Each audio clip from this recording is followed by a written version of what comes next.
Are you caught in the search for the perfect game engine to start your game development journey? If that's you, it's time to hit pause on that quest, and this video is exactly what you need. The quest for the ideal game engine can seem endless with a vast sea of options at your disposal. But here's the twist. What if I told you that the search for the best game engine is a lie?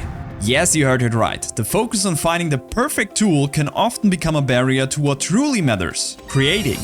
This video isn't like the ones you've seen before.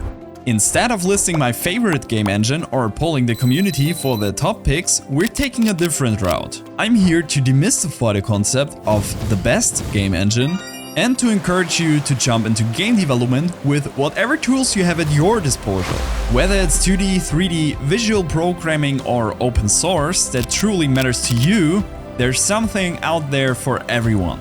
But more importantly, it's not the tools in your hands that define your success, it's what you do with them. Throughout the gaming industry, there are several standout engines, each tailored to different needs and skill levels. For instance, Godot is a very lightweight engine with good documentation and an open source nature.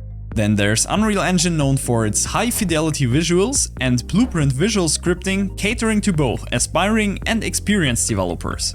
GameMaker streamlines 2D game development with its intuitive visual scripting and is beginner-friendly, just like Unity that provides a versatile platform for any game type you can imagine, from mobile to even virtual reality. The core message I want to convey is this: start where you are with what you have. The endless comparisons and feature evaluations can wait. What's important is to take that first step, dive into a small project and learn through doing. This video marks a departure from focusing on tools and technologies. Instead, I want to encourage you to embrace the process of learning, experimenting, and creating while having fun. The game development journey is a marathon, filled with challenges, growth, and achievements. And the best time to start isn't tomorrow, it's now. Completing a small game project in GameMaker will be better than a half-finished project in Unreal. I personally recommend you to start with a small project that has a very clear and small game loop.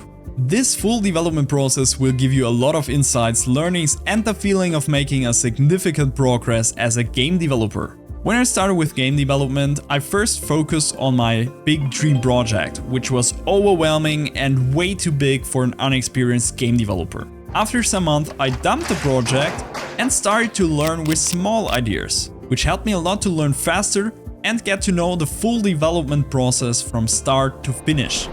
This experience is way more valuable for a new game dev and is something I would recommend to you as well. And don't forget, the tools are secondary. Experience with one tool will help you learning the others. So don't hesitate, pick what feels right to you and start now. I hope this message inspires you to pick up any tool and begin bringing your first small game ideas to life. If you want to see how I create my first small game idea within 4 weeks, check out this video right here. I hope you enjoyed this video. Please share your thoughts in the comments and subscribe to my channel if you want to learn more valuable things about game development. Thank you for watching and see you next time.